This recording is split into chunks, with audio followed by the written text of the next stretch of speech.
AskReddit by Miramble17. The 2010s decade will be over in 4 months. What do you think people will remember this decade for? The clown epidemic of 16. That feels like a fever dream we all collectively had. Men's styles patterned short sleeve button down shirts, flannel shirts, beards, high and tight haircuts. Women's styles yoga pants, athleisure, jumpsuits, rompers, Coachella attire. Don't know how else to describe this, but it's a distinct look. Music: country, mumble hip hop, bad repetitive pop, EDM and festivals. Tech: automation, social media, data, mobile. Phones, influencers. This should be number 1. People generally don't care about change and politics as much as they do the culture. Social networks and how everyone thought it was a good idea to keep track of everyone in their life. Kids in 10 years will be like, so you met this guy at the pub and added him into your social network?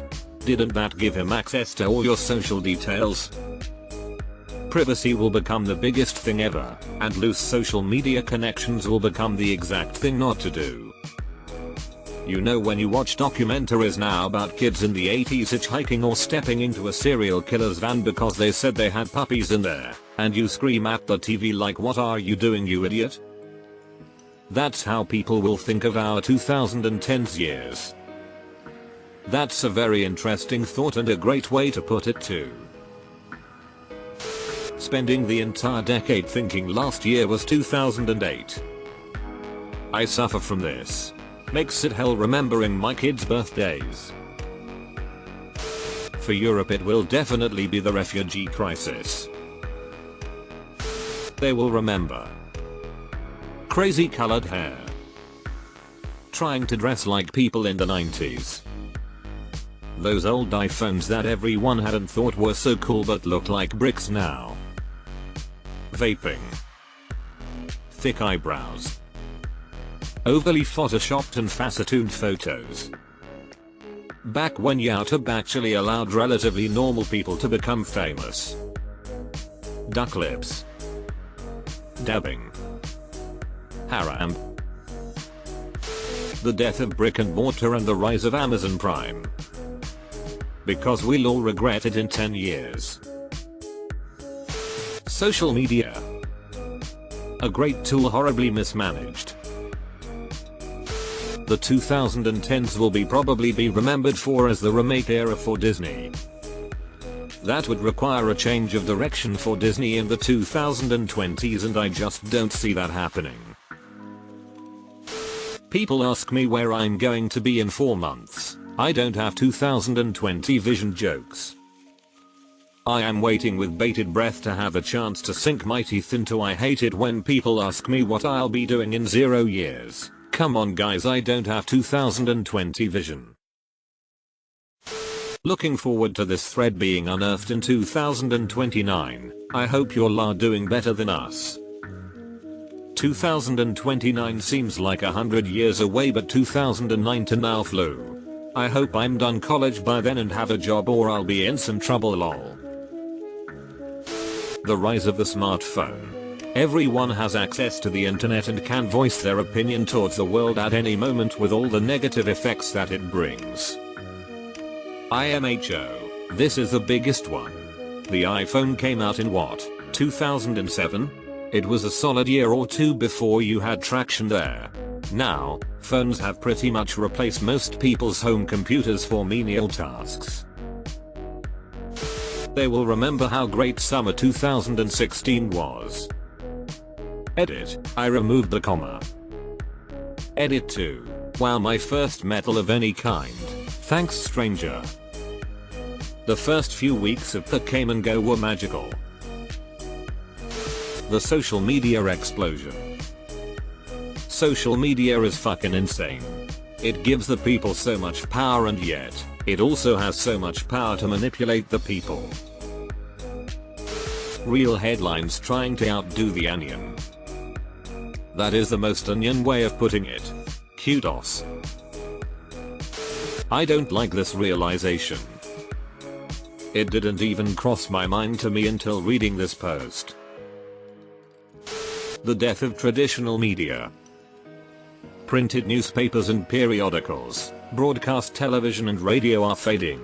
And while digital music way predates the 2010s, it took until this decade for pop stars to stop selling albums. They aren't tallying CD sales anymore, they are counting unique streams. Their death will be in the 20s. They were still huge in the 10s, but began losing their revenue and popularity. I feel the final nail will come sometime around the halfway point. People are gonna reminisce about how good the 2010s were. They may not seem good now, but just wait to see what the 20s have in store for you. Edit. I hate being right. Oh no. Social media influencers. Netflix streaming. It was available before 2010, but didn't get reliable until after. Swipe dating apps. The word online dating and dating sites are now swapped with the phrases dating apps. Obama Trump. Obama Trump. From 10 now. Feels like it's been 2 separate decades during the one. From a video game standpoint, this is the decade of the indie explosion, esports, battle royales and microtransactions. From a cinematic standpoint, this is the age of superheroes. Comic book movies dominated in the last decade and they are not going anywhere anytime soon. I think we'll eventually look back at superhero movies the way that we look back at cowboy movies. Depression and memes. But really I think mental health will be one of the biggest problems going forward, and this is going to be known as the times when it emerged as a problem. The incredible rise of misinformation and irresponsible knee-jerk reaction choices on very serious topics. Deleted. We've been at war for 18 fucking years. Yeah, some kids who were born after 9/11 can enlist in the army now. Didn't see it here so I'll mention it. The Syrian civil war and rise and fall of the Islamic State. Shit, the Syrian civil war will still be going next decade, fret not. Social media. Memes. Smartphones. Trump. The decade that normalized eating ass. Party rock. At my wedding, some friends created a dance routine to party rock as a surprise for us. What nobody at the wedding knew was, by complete coincidence, I had previously learned the dance break from the music video because I thought it was so damn cool. When the dance break came up during their performance, I jumped in with them, danced the dance break, and sat back down. I'll never forget the look on everyone's faces. The meme renaissance. Started off as image macros, ended as screenshots of tweets. The wild switch from President Obama to President Trump. Say what you want good or bad about either of them, but their ways of doing the job are very different in many ways. Edit. Thanks for the gold and silver, whoever you are. Outrage addiction. A YouTuber pointed this out very clearly. He gave the example of the Nike Betsy Ross shoe controversy. He showed how this was a planned incident to increase sales for Nike. Why did Nike come out and basically say sorry, we are recalling all of the Betsy Ross shoes because Colin Kaepernick thinks they might be offensive? Even if true, why not just try and silently recall them or just make up a simple excuse? Why? Because that faux incident will cause outrage, which will drive up sales for Nike by the group of people that need to stand up to injustice and get those bad people that oppose this. On the flip side of this is the other companies cashing in on it as well. They are the ones saying don't put up with this Colin Kaepernick crap. Show him and Nike that you really hate them by buying a Betsy Ross shirt and hat from us. So it sells on both ends and companies are laughing all of the way to the bank. Outrage sells more than ever nowadays.